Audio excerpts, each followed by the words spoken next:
Hello everybody, welcome back to HardReset.Info channel. Today I'll show you how to install Netflix on XIAOMI Projector.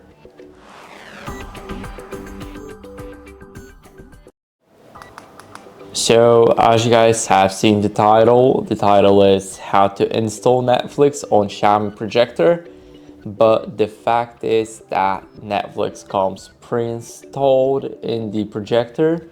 So you already have everything here like Netflix, YouTube, Prime Video, Max, Disney Plus, TVP VOD, Pilot, WP, YouTube Music, and Live TV. And also you can add apps here. So if your Netflix isn't pre-installed, then go to search for apps and games. Here search for Netflix. And then after searching for it, you will be able to install it.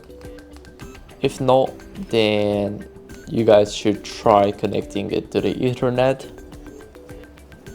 As you guys can see now, it didn't search for me because I don't have probably the Ethernet or a stable connection.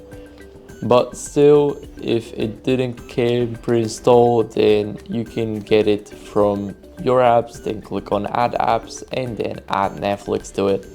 But most of the times Netflix comes pre-installed. So that will be it. Thank you guys for watching. Make sure to leave a like, subscribe and a comment. Bye.